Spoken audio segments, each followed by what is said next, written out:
Bienvenue. Nous avons devant nous Romains 4. C'est un chapitre très important, mais pas très connu. En fait, l'apôtre Paul répond à 3 questions très importantes qui touchent l'évangile qu'il vient de présenter. Je vais lire le début du chapitre, Romains 4. Que dirons-nous donc que, selon la chair, Abraham, notre père, a trouvé? Cela, c'est en fait la première de ces 3 questions. Pour résumer très simplement, la première question concerne les croyants de l'Ancien Testament. Et la question, c'est celle-ci. Si Paul a raison, si son évangile est vrai, si, comme il l'avait dit dans le chapitre 3, il n'y a pas de différence, verset 23, tous ont péché et peuvent être justifiés par la foi, est-ce que cela ne contredit pas l'enseignement entier de l'Ancien Testament? Dans l'Ancien Testament, il y avait des croyants comme Abraham, comme David et autres.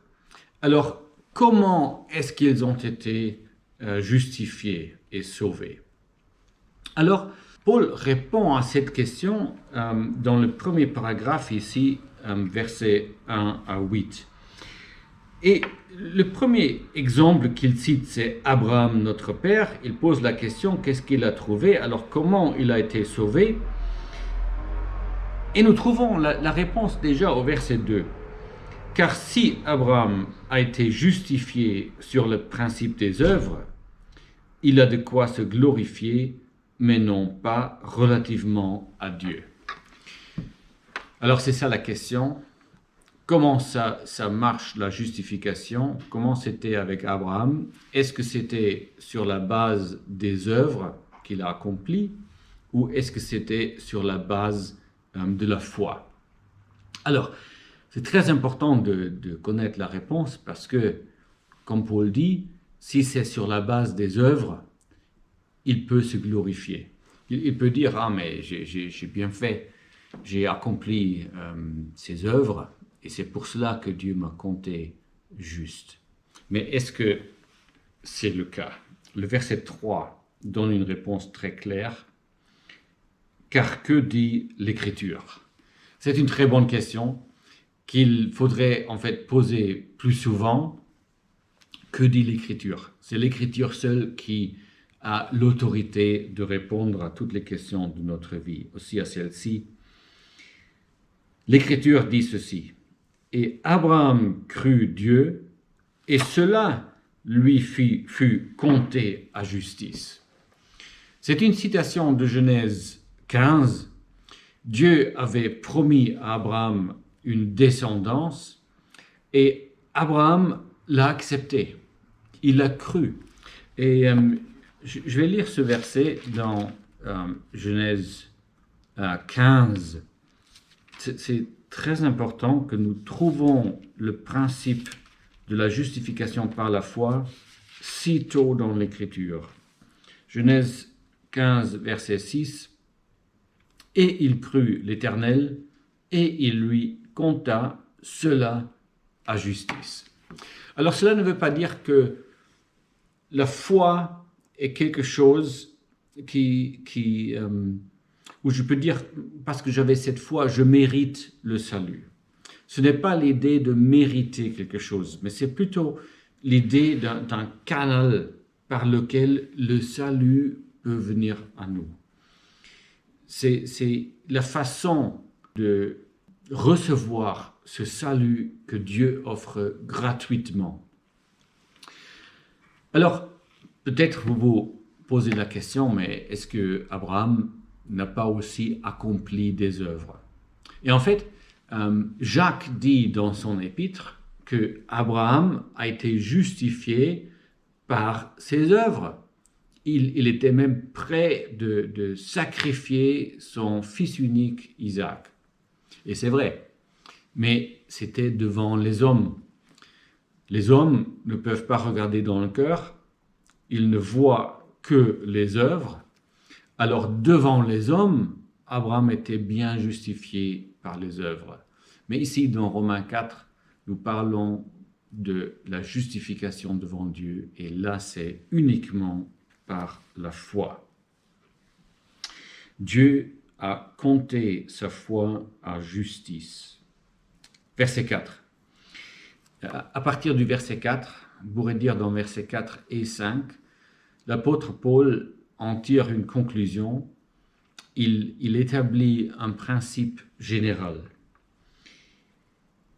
Or, à celui qui fait des œuvres, le salaire n'est pas compté à titre de grâce, mais à titre de chose due.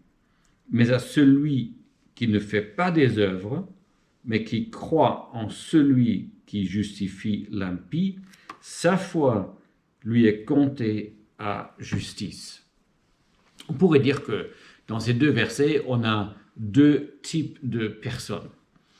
La première personne dit « Moi, je me mets sur le terrain des œuvres, sur le terrain de ma propre force. » Ça veut dire je veux apparaître devant Dieu, je veux lui présenter ma vie, mes œuvres, et moi, je pense qu'il peut me justifier sur cette base.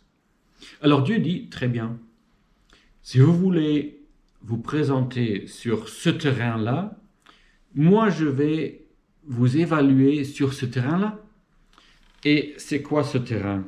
Le verset 4 dit « à titre de choses dues ». Alors, il s'est placé sur le terrain de sa propre responsabilité, de ses propres œuvres. Alors Dieu va faire le calcul. Mais le résultat, c'est clair, il sera coupable. Le salaire n'est pas compté à titre de grâce parce qu'il n'a pas voulu la grâce. Il a choisi le terrain qui exclut la grâce. Mais maintenant, dans le verset 5, on a une autre personne. Cette personne se met sur un terrain qui est complètement différent. Celui qui ne fait pas des œuvres, mais qui croit en celui qui justifie l'impie. Alors, voici un homme qui se met sur un tout autre terrain. Il dit, moi je suis coupable, moi j'ai commis des péchés, mais je connais un Dieu qui peut justifier le pécheur, qui peut justifier celui qui est impie même. Et nous avons appris déjà dans les 3 premiers chapitres que Dieu peut le faire.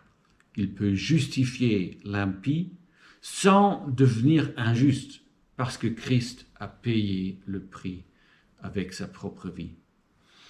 Alors, qu'est-ce qui se passe avec cette deuxième personne qui se met sur le terrain, qui dit « Moi, j'ai besoin de la grâce ». Sa foi lui est comptée à justice. Et maintenant, l'apôtre Paul donne un autre exemple, un deuxième exemple de l'Ancien Testament, et ça c'est le roi David. Verset 6. « Ainsi que David aussi exprime la béatitude de l'homme à qui Dieu compte la justice sans œuvre. » Alors, où est-ce qu'on lit cela? Où est-ce qu'on trouve la justification dans la vie de David? Le verset 7 donne la réponse. En fait, c'est une citation du psaume 32. « Bienheureux ceux dont les iniquités ont été pardonnées. » Vous connaissez bien l'histoire de David. David avait commis un péché très grave et après une vraie repentance, il a été amené à écrire cette phrase dans le psaume 32. « Bienheureux celui dont les iniquités sont pardonnées. » C'est une expérience qu'il a faite. Il savait qu'il ne méritait rien. C'était par pure grâce que Dieu a pardonné. Et dont les péchés ont été couverts. C'est exactement ce que Paul avait expliqué dans le chapitre 3. Christ est devenu le propitiatoire. Ça veut dire, par Christ, nos péchés ont été couverts. Bienheureux l'homme à qui le Seigneur ne compte point le péché. Alors nous avons trouvé deux exemples, Abraham et David. Abraham, Genèse 15, il a été compté juste parce qu'il a cru. C'était sans œuvre. Et David, il peut témoigner des péchés pardonnés et c'était sans œuvre aussi. Maintenant, dans le prochain paragraphe, il y a la deuxième question à traiter. Et c'est la question de la circoncision. Pour l'exprimer très simplement, on pose la question, oui d'accord, on est justifié par la foi, le salut est gratuit, mais est-ce qu'il ne faut pas être juif pour obtenir ce salut, cette justification? Alors la circoncision, bien sûr, c'était le signe extérieur du peuple juif. Alors, c'est cette question dans le verset 9. Cette béatitude donc, vient-elle sur la circoncision ou aussi sur l'incirconcision? Parce qu'on pourrait dire que Abraham, c'est le père du peuple juif, et David, bien sûr, il était un juif. Alors, quelle conclusion est-ce qu'on peut en tirer pour ceux qui ne sont pas des juifs? Car nous disons que la foi fut comptée à Abraham à justice. Maintenant, dans le verset 10, comment donc lui fut-elle comptée? Quand il était dans la circoncision ou dans l'incirconcision? Alors la question est très simple. Qu'est-ce qui était avant? La justification ou la circoncision? Si on lit dans le livre de Genèse, on trouve une réponse très rapidement. Nous avons déjà vu que la justification, c'était dans le chapitre 15. Il crut et Dieu l'a justifié. Et c'est 2 chapitres après, dans le chapitre 17, que Dieu donne la circoncision comme signe ou sceau de l'alliance qu'il a faite avec Abraham. C'était alors après. Ce qui veut dire que Abraham a bien reçu la justification avant qu'il était circoncis. Alors, c'est exactement cela que Paul explique dans le verset 11. Il reçut le signe de la circoncision comme sceau de la justice de la foi. Alors, d'abord, il avait la foi. D'abord, il était justifié. Après, il a reçu la circoncision comme sceau.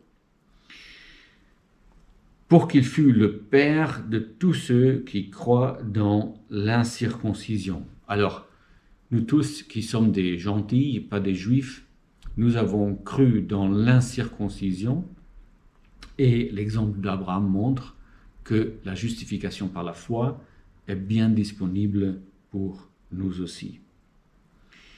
Pour que la justice leur fût aussi comptée et qu'il fût père de circoncision, non seulement pour ceux qui sont de la circoncision, mais aussi pour ceux qui marchent sur les traces de la foi qu'a eu notre père Abraham dans l'incirconcision. Alors, chose importante à retenir, d'abord Genèse 15, justification, après Genèse 17, la circoncision et la conclusion, on n'a pas besoin d'être juif pour être justifié par la foi, c'est bien pour les deux, c'est bien disponible pour tous les hommes. Il reste une troisième question que Paul traite à partir du verset 13 et nous allons en parler dans la prochaine vidéo.